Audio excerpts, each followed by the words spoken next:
ప్రతిపక్ష నాయకుడు రాహుల్ గాంధీ గారు చేసిన ప్రశ్నలకు సమాధానం చెప్పలేక ఒకవైపు ఈసీ మరొక వైపు బీజేపీ ప్రభుత్వం తలదిద్దుతున్నాయి. ఈరోజు ప్రతిపక్ష ఎంపీలనందరినీ కూడా రాహుల్ గాంధీ గారితో సహా ఈరోజు అరెస్ట్ చేయడం అంటే ప్రభుత్వానికి ఒక రకంగా భయమేస్తున్నట్టుగా మనం భావించాల్సిన అవసరం ఉంది. సమాధానం చెప్పలేని ప్రశ్నల సమాధానానికి దొరకకుండా చేసిన కుట్రల ఇది బీజేపీ ప్రభుత్వం ఎలక్షన్ కమిషన్ ఆఫ్ ఇండియా తేల్చాల్సిన అవసరం ఉంది.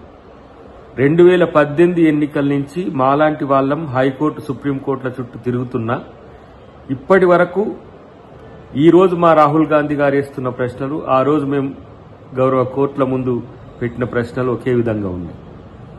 ఇలాంటి ఓట్ చోరీ అంటే ఓటు దొంగలకు అవకాశం ఇస్తున్నది బీజేపీ ప్రభుత్వం. ఇలా ఈసీ దానికి మద్దతు చెబుతున్నది. ఇలాంటి విషయాల్లో ప్రజాస్వామ్యాన్ని పరిరక్షించాలంటే ఓటును పరిరక్షించాలి.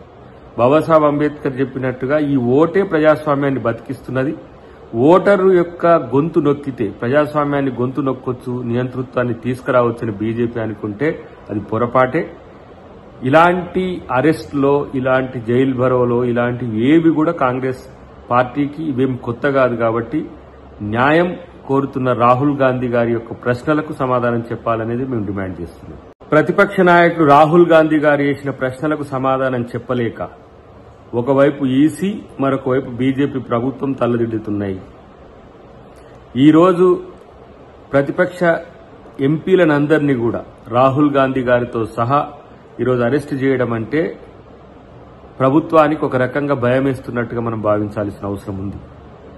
సమాధానం చెప్పలేని ప్రశ్నల సమాధానానికి దొరకకుండా చేసిన కుట్రల ఇది బీజేపీ ప్రభుత్వం ఎలక్షన్ కమిషన్ ఆఫ్ ఇండియా తేల్చాల్సిన అవసరం ఉంది.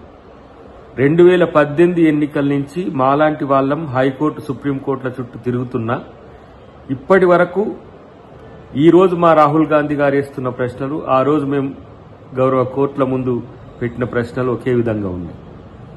ఇలాంటి ఓట్ చోరీ అంటే ఓటు దొంగలకు అవకాశం ఇస్తున్నది బీజేపీ ప్రభుత్వం. ఇలా ఈసీ దానికి మద్దతు చెబుతున్నది. ఇలాంటి విషయాల్లో ప్రజాస్వామ్యాన్ని పరిరక్షించాలంటే ఓటును పరిరక్షించాలి. బాబాసాహెబ్ అంబేద్కర్ చెప్పినట్టుగా ఈ ఓటే ప్రజాస్వామ్యాన్ని బతికిస్తున్నది. ఓటరు యొక్క గొంతు నొక్కితే ప్రజాస్వామ్యాన్ని గొంతు నొక్కొచ్చు, నియంతృత్వాన్ని తీసుకురావచ్చని బీజేపీ అనుకుంటే అది పొరపాటే. ఇలాంటి అరెస్ట్లో, ఇలాంటి జైలు భరోలో ఇలాంటివి ఏవి కూడా కాంగ్రెస్ పార్టీకి ఇవేం కొత్త కాదు. కాబట్టి న్యాయం కోరుతున్న రాహుల్ గాంధీ గారి యొక్క ప్రశ్నలకు సమాధానం చెప్పాలనేది మేము డిమాండ్ చేస్తున్నాం.